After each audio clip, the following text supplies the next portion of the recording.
to you guys today about one of my favorite things, and that is playing cards. I love playing cards. I've opened them for quite a long period of time, actually. I've been into all different types of cards, from Magic the Gathering to any type of poker or blackjack or magic tricks. People keep asking for magic tricks. I don't do tricks. Oh. So, it says behind you do. No, different kind of tricks. What I really enjoy doing is called flourish. So let's get right into it. A flourish is a really fancy way of saying, I can do fancy stuff with cards. Okay? It's pretty difficult. It requires a lot of dexterity, or really a whole lot of practice. It doesn't get the attention that magic tricks get, but I really enjoy doing it because, to me, it's cathartic. I like doing it. It gives me something to do when I'm not really thinking about it, and I enjoy it. So there's a couple of terms that I want to go over with you guys. So let's start with a packet. A packet of cards is just that, a packet of cards. So you can have packets that are cut, you can have packets that are in packets, you can have packets that are triple packets, you can have all kinds of packets. But it's a card cut is what you just saw. It's just cutting the cards. You can do card cuts in all kinds of ways, but I'm going to get into more details. It's just to let you know what I'm going to be saying. A false cut is when you cut something and it's not truly moving. It's actually still in some kind of particular order. So in that instance, the top of the deck stays the same. A false shuffle is essentially the same thing. It's when you shuffle a deck of cards and an order of the cards stays the same. In that instance, the top stays the same. The mechanics grip is something that a lot of magicians use, a lot of cardistry artists use, and a lot of anybody who knows how to manipulate cards uses. It's essentially grabbing a deck of cards with your thumb on the outside, your index finger on the edge, and your 3 fingers on the other edge of the deck of cards. There's a modified mechanics grip that people use for different types of tricks. Your pinky goes on the bottom and forms a cage so that you can actually grip the cards without letting go. Charlier cuts. We're going to get into the cuts. These are things that I really enjoy doing. A Charlier cut is the first cut that most cardistry flourishers learn how to do. It's the first thing you learn, and that is essentially learning how to cut a deck of cards with one hand. Looks pretty easy. It takes a lot of practice. It's essentially dropping a packet of cards using your index finger to place the cards up, and then slowly letting the other packet rest on top. Interesting fact about learning how to do cardistry.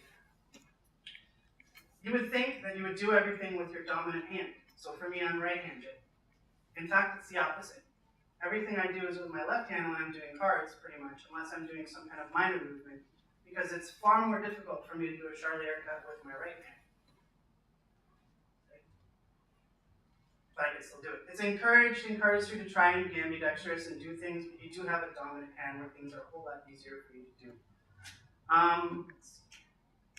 So 3-packet cuts essentially are where you use multiple cuts with multiple packets to do any kind of manipulation with cards.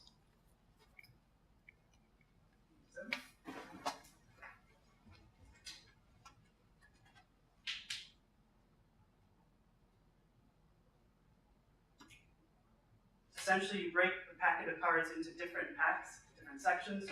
3, this is the first one you learn. It's called a Z cut. You learn it so that you can build off of it.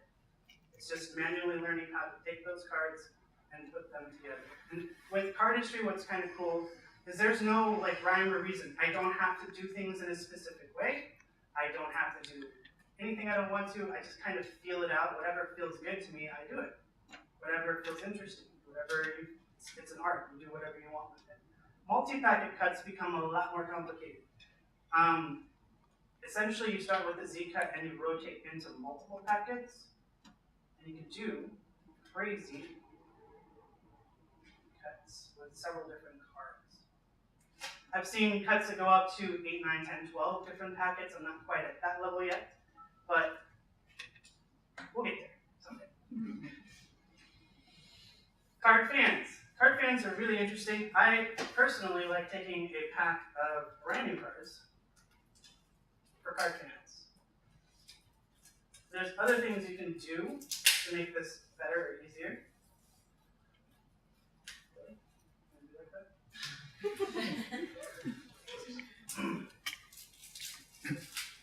But a fresh pack of cards makes life a lot easier for a card fan.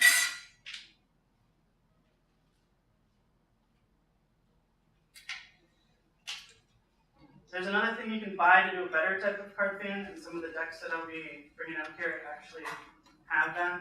It's called fanning powder. It's a powder that you place on your cards. Like this actually has some fanning powder on it. You place it on your cards so that it makes a fan easy. It's a powder you put it in a brown paper bag, you shake it up, you let it dry, and it makes like for perfect fans. There's a fan. It's a thumb fan. It's one of my favorite fans. It's a fan that I learned how to do first. Essentially, what it is applying even pressure along the corner of the fan and holding onto it. These are your pips. Generally, when you do a fan or a display, you try to display the pips as evenly as you possibly can. Just makes it look prettier. You can do different kinds of easier things with fans, like a display, which is just like that. Or you can get into more complicated things like one-handed fans, or you could do two fans at once. But personally, a thumb fan is my favorite fan. And you can incorporate it into a different routine or different sections. Springs. Everybody always thinks that I'm doing like some kind of crazy black magic with this, but I'm not. Okay. This is a really beat up deck of cards that you can see. It's beat up because I only use it for my springs. Okay. A spring is just an even pressure you put on cards and let them actually fall across. Now I usually use a really beat up deck of cards because they get really squishy and they lose their spring essentially as you do them over time. You use your thumb, your index, and your ring to actually push down in a particular order. There are no strings. As you see, I can drop these cards. They're not attached in any way, shape, or form. That actually took quite a bit of practice to get down. There are interesting things you can do with springs, like sideways springs, or vertical springs, or upside down springs. If you want to see me do those, I'll probably throw the cards everywhere, so I'm probably not going to do that one for you. But there is a trick that I've been practicing for a very long time. It's been about a year and a half. I still am not quite where I want with it. It involves a dribble.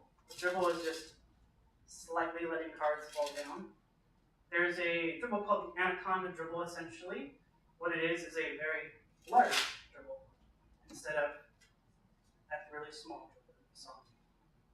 Now, the people who get really good at that can actually bring it up to the top of their head, which is pretty cool. I'll get there, but that's an anaconda dribble. So the stuff that you guys are probably interested in, how to spot a cheater. I will preface this with, if you play poker with me, I play straight up. You don't have to worry about me cheating. There are some places where I'm not allowed to sit next to my wife or wear sleeves. So, we all know, I just explained to you guys what a mechanic script is. If you see somebody dealing cards to you and they are holding a deck like this, watch what they're doing. Because they're most likely cheating, okay? So, a false shuffle, let's take this real quick and show you guys. The false shuffles that I want you guys to be aware of, that are most commonly used and most of the time I've seen somebody do or been able to catch them cheating, are a couple shuffles I'm going to demonstrate. So we've got all four of our aces on top of the deck. We're going to do a bridge false shuffle. So all I'm doing is shuffling the cards. Looks like normal shuffle, right? But unfortunately, what happened is the cards all stayed on top in the same order. So what you want to be careful and what you want to pay attention to when somebody is doing this false shuffle is watch how they actually distribute the cards. They have two large packets or one packet that's larger than the other, that's a dead giveaway. Or if they take too long and slowly do this, what happens is the last section gets put on top. And that's how the false shuffle actually occurs. So it looks like a normal shuffle, but they're all on top. Easy way to force cards to somebody. A overhand cut, essentially what it does is it breaks the deck into a packet. So it looks like this. This is an exposed view of what's going on. So that it looks like they're just shuffling cards on top, and then they actually take and put the last packet on top as the last move. Somebody who's really good at it, you won't even be able to see what they're doing, and they'll put the right back on top. That one I can tell you is out of order right now because I checked it. That's essentially how you actually look for that deck. If somebody asks you to cut cards or cuts cards in front of you, normally you see them cut cards like this. That's normal, that's acceptable, you shouldn't think anything fishy about that. But if you see somebody who actually starts to use multiple packets when cutting their cards, that's a warning. Pay attention, because what they're trying to do is to move your attention away from what's going on and keep the top of the deck the same. So there's like 4 parts. If they make multiple packets and then cut things in front of you, try to play it off, the 4 parts will stay in the same spot. If you do it smoothly and people aren't paying attention, they won't see something as obvious as that. So if you see multiple packets, pay attention, because that's probably somebody who's cheating as well. So there's a couple of things I wanted to show you guys. I like, personally, when I'm doing tricks or just flourishing together, I like to throw things together and just do whatever I feel like.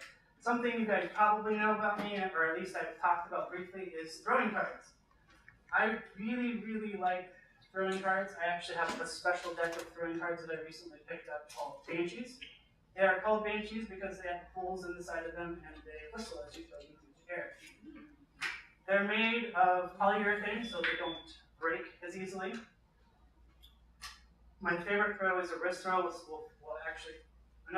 There's all different types of throws that you can do. There's a boomerang throw where it comes back to you as you toss it. There's a card flick, finger flick, where you can actually flick the cards and they'll flick out of your hand as they throw. But like I said, my favorite is the wrist throw. That's a wrist throw. If you want to learn how to throw cards, I can teach you how to throw cards after. I eventually want to see how exactly far I can throw it, but there's something. You guys have any questions?